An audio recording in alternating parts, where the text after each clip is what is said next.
Okay, good afternoon, everybody. I would like to thank all of you for coming to my presentation today, as I will be speaking about an issue that is very close to me personally. And so without further ado, I would like to present to you my global action plan.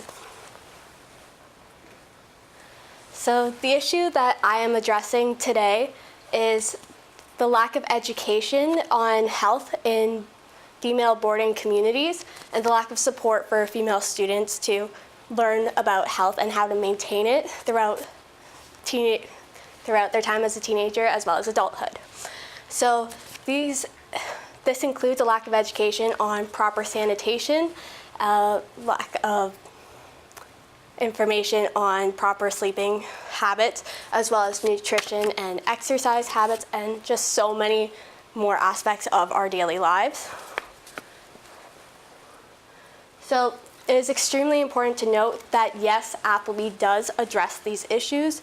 However, it isn't necessarily enough for the support that students need, because yes, we do have speakers who come in and discuss things like mental health and physical health with us. However, these are in densely populated environments that are not necessarily conducive for actual learning and retaining of information. And it is also important to note that the degree of which this issue needs addressing it varies a lot, because we have many different situations for boarding students at Appleby, such as grade 9 international boarders versus S2 boarders that live down the street and parents can drop supplies and food off for them. So, and while some of these issues that I'm going to be discussing do stem from a lack of respect, such as cleanliness, like issues surrounding cleanliness and not education, it is important to recognize that with more education comes more respect normally.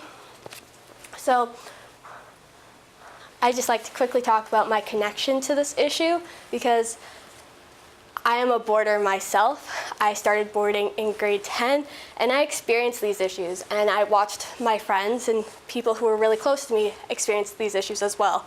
When I first started in grade 10, in the first 2 months, I gained a lot of weight, and in a very short amount of time, which was not healthy, and it was extremely difficult to lose that weight. And it was because I did not have a regulated eating pattern, because I got to boarding and I got to choose whatever I want in the dining hall. And as well as the constant company that is always around in boarding, it can be really hard to deal with, and it can be detrimental to your mental health, because there are these extra pressures that you don't get a reprieve from, like other day students who just go home and take a break and hang out in their room. If you're an upper schooler in Walker or just a student in Bailey, you have roommates that are always in your room. And so you don't get that privacy and time to cope. And so this can also inflict damage on your relationships by causing tense environments. And if you don't learn how to resolve these issues, then you create this toxic environment that you carry with you throughout adulthood.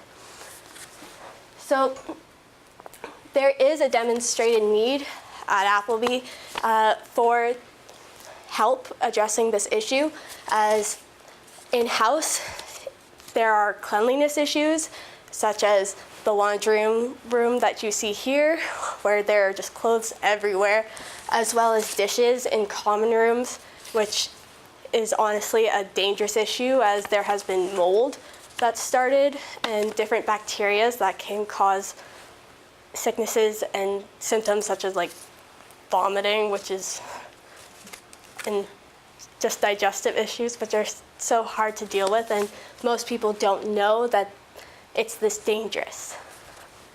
As well, I did some surveys towards the middle of the year in January and February, asking students in residence about just their normal habits in regards to sanitation and cleanliness, as well as just tidiness in their living areas. And as you can see, some of the results are relatively concerning, considering like 31% of girls just wash their dishes with water. That does not remove bacteria. And yes, people in boarding are often getting sick because there are so many people, and this lack of proper sanitation is not helping. And so again, we address conflict. And so there is a relevant need for this, and especially right now at the time that we are teenagers, because it is a time where, because we are going through so much change, both physically and emotionally and psychologically, we are left vulnerable. So these bad behaviors and habits tend to encroach on us now, and if we do not address them, then we will have these bad behaviors and habits for the rest of our lives, which will not help us be successful as adults, because we won't be healthy, and because even if we want to change them later, it will be extremely difficult, near impossible. So my solution to this issue is the Complete Health Project. So the Complete Health Project consists of a program in which we focus on physical health, mental health, and social relational health. And through the use of visual aids, activities, workshops, as well as guest speakers and classes, we address these issues and teach young women in boarding about health and how to maintain it through adulthood. And again, I'd like to remind you that this program targets high schoolers in boarding that are female specifically. And if you look here, I have some visual aids that have already been implemented in Bailey and Walker House. So, and each of them is specific to a facet of health. So food, communication, and breathing. Okay, so I plan to target each facet of health individually. So physical health, first, is extremely important, and it consists of how your body works together and how your organs perform and your ability to perform daily tasks. And so if you do not maintain a good physical health in your youth, it can greatly impact your health as an adult, leading to many health issues such as irritable bowel syndrome, dental issues, the inability to process certain foods, including things like corn, as well as nutrient deficiencies such as anemia if you do not get proper protein and iron, as well as even hormonal imbalances if you do not sleep properly, which will mess up the way your body produces melatonin. So here I have a tentative curriculum for how I plan to deal with physical health.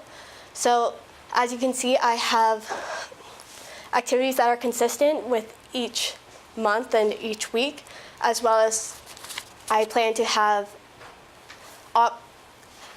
classes devoted to specific types of fitnesses or fitness skills, so that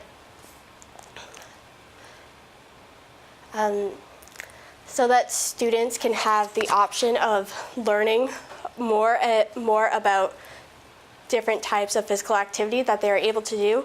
I would make all of these different types of fitness classes beginner level, so that people can take these skills and fitness skills and apply them by themselves independently. As honestly, I know many people who want to try weight training but are intimidated by an extremely male environment. So I'd like to implement different types of exercise that are not often seen as female attractive, as well as feedback sessions for every term, so that we can edit and change the program based on need. So again, I also address mental health individually, which is a person's condition, emotional and psychological condition. So the importance of your mental health is the fact that we need to learn how to maintain it, because things are going to get a lot harder as adults. We are going to have financial obligations, familial obligations, and just so much more responsibility than we do have right now as teenagers.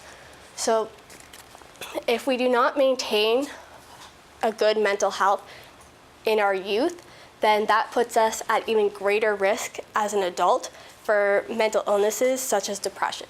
And the goal is to prevent that. So again, I have a curriculum for mental health. So I really want to make sure that everybody in-house is aware of the resources that they have, such as guidance, peer counselors, because it's not overtly advertised in the beginning of the year because there's so much else going on.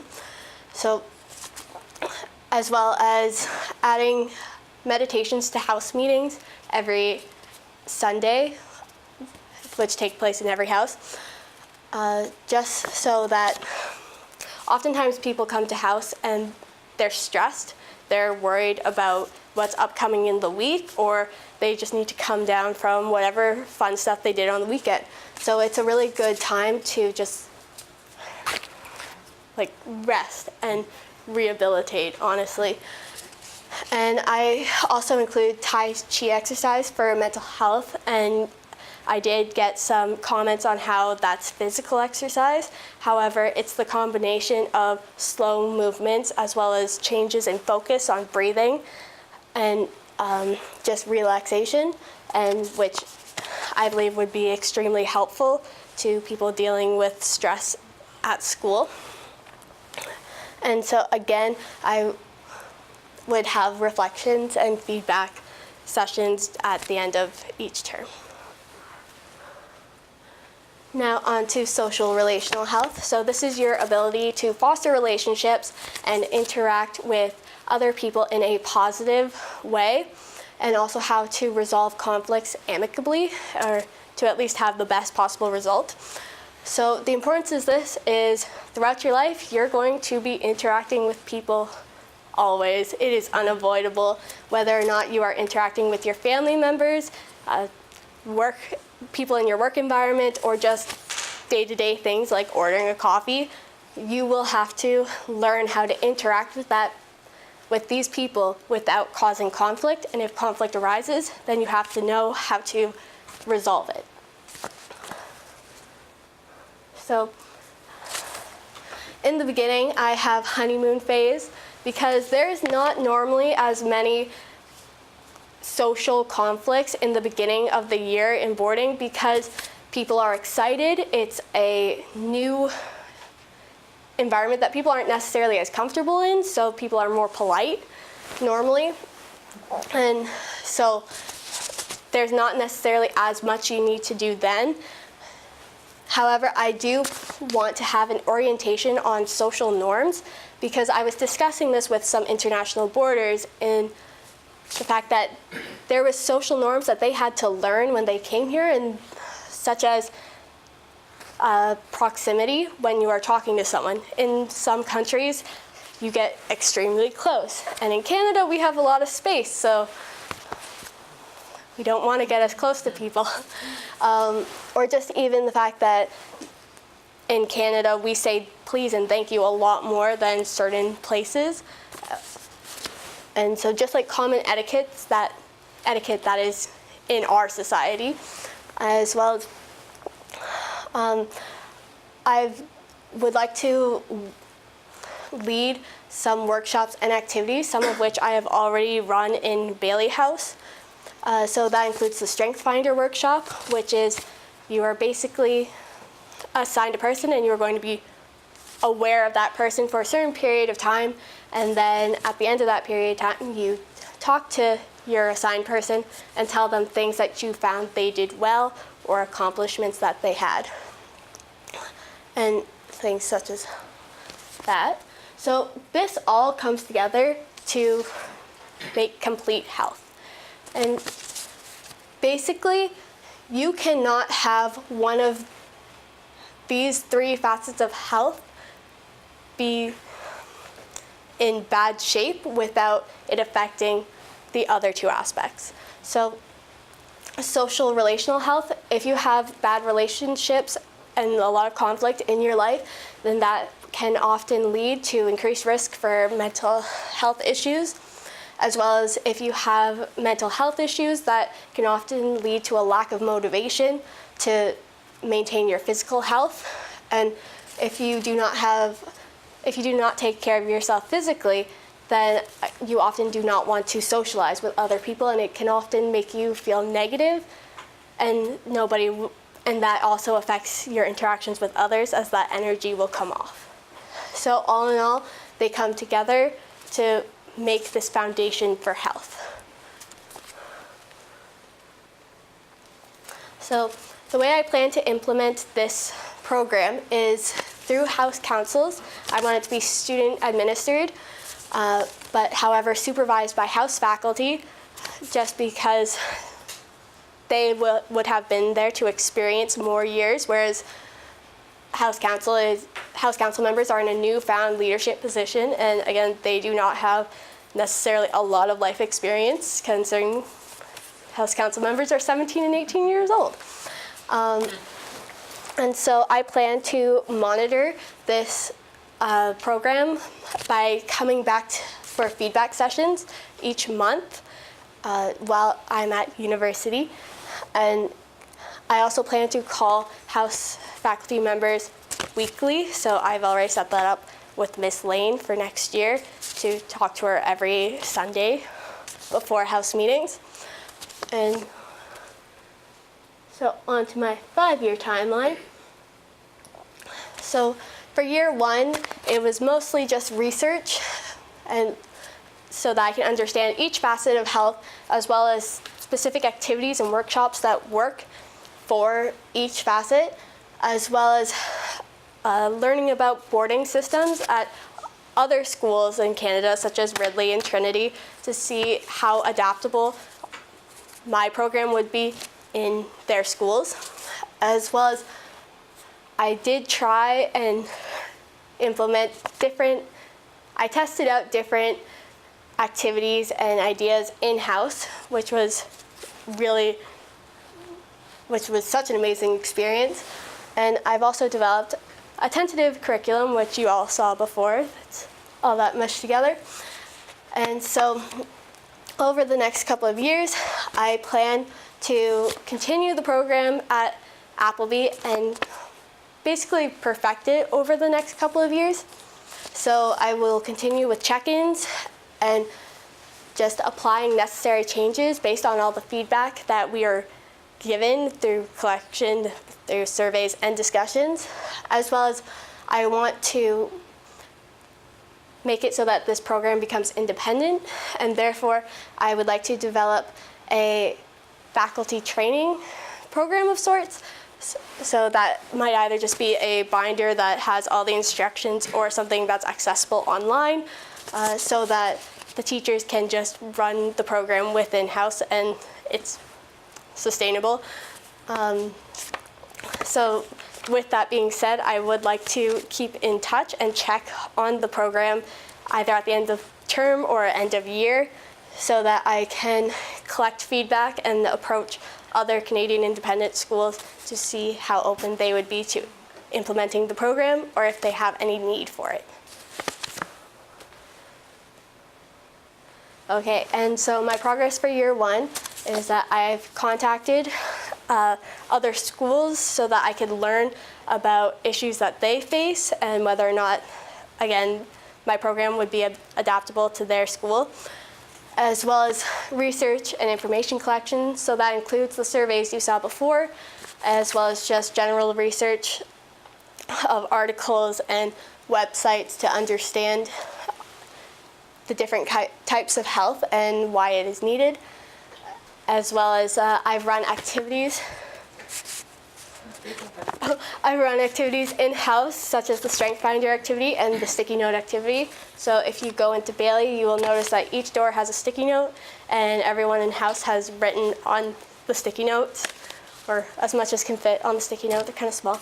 As well as the common room competition. This is something that was very specific to Bailey in the fact that there was a lot of conflict between decks, as well as just a general issue of cleanliness and tidiness in hallways and common rooms. So basically, Miss Lane and I worked together to make cleanliness between floors into a competition where the winner or the winning deck would get a pizza party. So basically, that helped to make Bailey a much cleaner place, which was very nice. And so I've run these activities, and the Strength Finder activity is actually still ongoing, and it ends tomorrow, where we will be discussing and reflecting and sharing our learnings during deck meeting tomorrow night. Okay, and results thus far, like I said, it is a lot cleaner in-house, which is extremely nice, and there's been a lot less conflict in Bailey between decks, which there was a lot more tension in the beginning of the year. And also in quads, I don't know of any quad that has been experiencing issues in the past month and a half, as there's been a lot more communication, and I believe that is because of the way my program or activities has opened up ways for communication and bridging a gap between people. Okay. So I have sources. Thank you. Comments, questions?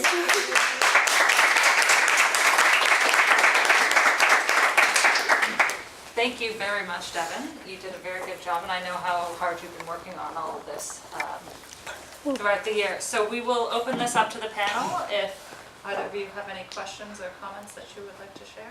Can I start? Okay. I first think it's amazing that folks in-house have actually taken on and supported you during this time. So my first comment, it's not a question, it's a comment to say that this is a really big thing that folks are doing in-house, because they're very busy people. Oh yeah. And so it's great that you've had that partnership, and I hope that you continue to acknowledge that in terms of, like, say, the weekly phone calls and things like that, which you know may or may not in certain instances be easy to do. But that's a big extension for folks in house. So that's all I wanted to say. So. I am jealous right now that you're in Bailey. I'm usually the person that works with the Walker Health and Wellness rep, and I was just so surprised and thankful that I got to be on this panel, because it resonates really deeply with me, because it's one of, like, health and wellness is one of my passions, and I really like the way you made this sort of like a program that's easy to follow and clear. And I was really interested in your experience with House. And just as a question for you, what would your opinion be about, because once the year gets started and we talk about, like, your vegetables and blah, blah, blah, at the end of the day it's 10:30 at night, you're so tired. The parent association has one of those snack nights, June 13th. That cupcake just looks so good. How, like, what gets you guys, like, in terms of, like, youth, what gets you excited about passing up the cupcake and having the broccoli and being excited about eating healthy? Because, like you've had to, like, I've had to go through it where it's like, I know this is gonna make my stomach hurt. I know when I eat the broccoli, it's gonna make me feel so much better. Like, how do you communicate that to the student? Well, I think one of my ideas, I guess I didn't talk about fully, was my snack tutorials. So that's taking, one of the issues I had was, well, in the dining hall I'd eat and just keep on eating, because, like, I knew the dining hall was going to be closed, and so I'd want to make sure I was full and wasn't getting up in the middle of the night for a snack that I didn't have. So one of the things I wanted to do was snack tutorials, which is taking ingredients from the dining hall and being able to change them in-house. So one of the things that I started doing is collecting apples in my room, and basically, if you're a boarder, you know that one of the snacks that we get sometimes is granola bars, like little apple flavored granola bars, and so I chop them up and chop up the apples, put them together, add a little water, microwave it, and it's a makeshift apple crisp. And that's a lot healthier than going to the Dew and grabbing some Maltesers and ice cream and 2-bite brownies, which I did before. That is also not conducive for your wallet, because Okies. But so I think it's mainly just adding variety, honestly, because a lot, even in the dining hall, a lot of the time it's, you know, you just have that kind of semi-steamed mix match of like broccoli and peas and carrots, which is good. But like if we can show people that there's like other things you can do with the food in the dining hall, if it's not necessarily to your liking, then that would increase, I guess, more interest in eating healthy. Yeah, as well as, again, just education. Like, people are like, it doesn't matter, I'll just feel bad now and then feel better later. But people don't understand that if you're not eating well now, that means health issues when you're older, extra medications, so like not as good stamina. It's completely impacts your health when you're older. Devin, I thought it was very interesting. I think obviously what adds value to it is it's personal for you. Mm-hmm. And so obviously you have passion for this and you can see that, and that came through in your presentation. So that was well done. I had just 2 questions. One, I was wondering about the House Council sort of leading this, say, next year. How are you going to train them to sort of, or at least instill that same type of passion you have? Because I think that's a big part of it. It has to be someone who's... I definitely plan on reaching out to the health and wellness rep because, well, it's really their similar aged peers. So honestly, I truly believe that if you're enthusiastic, then your friends become enthusiastic, and just like trying to get the health and wellness rep on board, I think that will cause a domino effect, especially because it's leaders in-house and not necessarily teachers at the forefront. It's not another adult being like, eat your vegetables. It's someone who you can relate to. So, and I believe that because we're House Council members are going on to university, we're in our last year of school, we have more interest in staying healthy, I believe, than necessarily younger people. Gotcha. Yeah, Thank you so much, Devin. You did a wonderful, wonderful job. Yes.